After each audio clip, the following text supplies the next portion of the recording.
दोस्तों का साथ और साथ में होगी कुछ क्रिकेट की बात। आज जो मैं टॉपिक आपके लिए लेकर आया हूँ वो है इस बात से रिलेटेड कि कौन कौन सा ऐसा प्लेयर है जो इस वर्ल्ड कप के बाद अब आपको अगले वर्ल्ड कप में नज़र नहीं आएगा। इसमें टॉप ऑफ द लाइन जो आते हैं वो विराट कोहली हैं। विराट कोहली अपने कैरियर के टॉप पर पहुँच चुके हुए हैं और ऑलरेडी काफ़ी रन स्कोर कर चुके हुए हैं। ख़तरा उनको अपने ही मुल्क के एक साबिक प्लेयर से है, तेंदुलकर को, कि क्या तेंदुलकर का रिकॉर्ड तोड़ देंगे वो, या उससे पहले ही रिटायर हो जाएंगे, या धोनी की तरह वो पहले टेस्ट क्रिकेट से रिटायरमेंट लेंगे और उसके बाद फिर ओडीआई से रिटायरमेंट लेंगे। हमने पिछले कुछ सालों में ये भी देखा है कि बहुत से कमाल के और बहुत से ज़बरदस्त प्लेयर जो हैं वो अर्ली रिटायरमेंट ले रहे हैं सिर्फ अपना T20 कैरियर लीग्स में खेलने के लिए प्रोलॉन्ग करने के लिए। मेरे साथ मौजूद हैं मेरे को host Usman, myself Rizwan and Abu Bakar. मैं इनसे बारी बारी पूछूंगा कि क्या वो समझते हैं कि विराट कोहली एक तरतीब में रिटायरमेंट लेंगे या फिर वो इस वर्ल्ड कप के बाद अगले वर्ल्ड कप में भी हमें नज़र आएंगे। विराट कोहली इस वक्त करंटली 33-34 ईयर्स ओल्ड है। फिटनेस उनकी टॉप नॉच है। फिटनेस में तो कोई क्वेश्चन ही नहीं है। विराट कोहली दुनिया में मेरे ख्याल से उससे कोई फिटेस्ट प्लेयर होगा इस वक्त क्रिकेट में शायद। तो वर्ल्ड कप पता 4 साल के बाद, इट्स टू अर्ली टू से। मेरे ख्याल से शायद विराट कोहली हमें अगले वर्ल्ड कप में नहीं दिखें शायद। अच्छा, मैं उस प्लेयर की बात कर रहा हूँ कि जिसकी फिटनेस टॉप नॉच है और उनके साथ ही रोहित शर्मा है जिनकी फिटनेस इतनी अच्छी नहीं है और ऑलमोस्ट सेम एज ब्रैकेट है। तो क्या रोहित शर्मा भी अगले वर्ल्ड कप में हमें रोहित शर्मा डेफिनेटली अगले वर्ल्ड कप में नहीं होंगे। ये डेफिनेटली, वो कप्तान है इस वक्त, वो कप्तान है, वो डेफिनेटली नहीं होंगे। इसका मतलब है कि अगर कप्तान जाता है, जैसे ही हम देखते हैं किसी सब कॉन्टिनेंट टीम का कप्तान ख़त्म हो जाता है तो वो सारी रीबिल्डिंग फेज़ में चली जाती है, क्योंकि कप्तान के इर्द गिर्द ही टीम बिल्ड होती है। तो अगले वर्ल्ड कप में हमें शायद कम्प्लीटली डिफरेंट एक इंडिया की टीम नज़र आए। लेकिन मेरा सवाल वही है, विराट कोहली क्या हमें वो अगले वर्ल्ड कप में नज़र आएंगे? मेरे ख्याल में तो विराट कोहली ओडीआई और टेस्ट क्रिकेट तो अभी खेलते रहेंगे। जो T20 है उसमें मुझे थोड़ा मुश्किल लग रहा है, क्योंकि अभी इंडिया ने ये जब 2022 का T20 वर्ल्ड कप हारे थे तो उसके बाद भी वो रीबिल्डिंग फेज में जा चुके हैं। उन्होंने कहा कि हमने इंग्लैंड वाली क्रिकेट खेलनी है और तेज़ क्रिकेट खेलनी है, नए ब्रांड की क्रिकेट। तो अब देखना होगा कि क्या जो न्यू ब्रांड की क्रिकेट वो खेलना चाह रहे हैं उसमें विराट कोहली या रोहित शर्मा वो सेटल इन हो भी सकते हैं कि नहीं, क्योंकि जिस तरह के उनके पास प्लेयर्स हैं, सूर्या कुमार यादव, शुभमन गिल, जिस स्ट्राइक रेट से वो लोग खेल रहे हैं, विराट कोहली या रोहित शर्मा तो स्ट्राइक रेट से नहीं खेलते।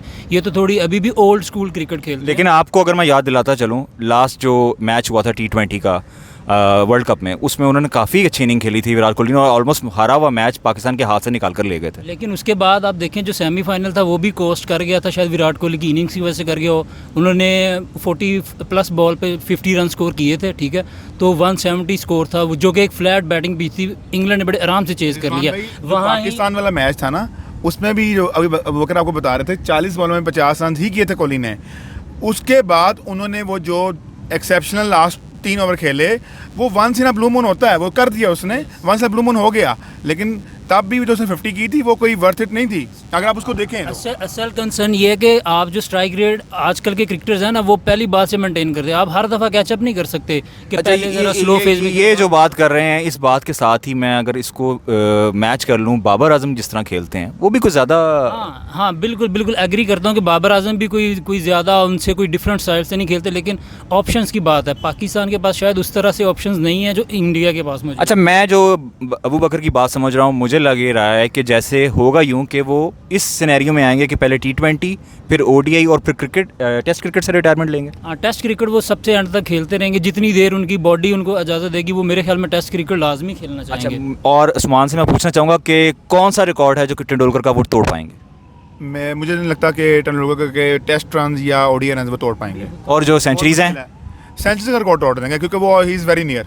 47 ऑलरेडी उनकी हो चुकी हैं, 49, 51 उन्होंने करनी है। 4 सेंचुरी तो मेरे ख्याल से कोहली कर लेंगे, वो कोई इतना बड़ा इशू। और आई थिंक वो वेट भी शायद इसी का कर रहे हैं। वो शायद सेंचुरी का रिकॉर्ड तोड़ने के बाद शायद ओडीआई क्रिकेट आप देख रहे इंडियन। अच्छा, कुछ कंट्रोवर्सी ये भी चल रही है कि कुछ चूज करती है, पिक एंड चूज। अच्छा, कुछ कंट्रोवर्सी ये भी चल रही है कि शायद तेंदुलकर का रिकॉर्ड बचाने के लिए कोहली को मजबूर किया जाए कि वो पहले ही रिटायरमेंट ले लें। नहीं, ऐसा बिल्कुल नहीं होता। ये तो हम ही सोच रहे होते हैं।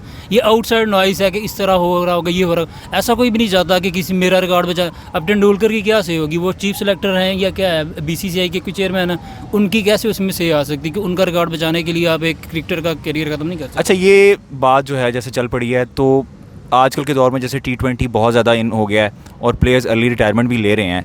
इस सिचुएशन में पूछना चाहूँगा, क्या हम ये सोच सकते हैं कि तेंदुलकर का जो highest number of test runs का रिकॉर्ड है वो बिल्कुल तोड़ना नामुमकिन है, और ओडीआई रिकॉर्ड? टेस्ट रन का रिकॉर्ड तो बिल्कुल भी नहीं टूट सकता है। वो तो मुझे लग नहीं रहा। एक प्लेयर सिर्फ उसके नियर बाय है, जो रूट।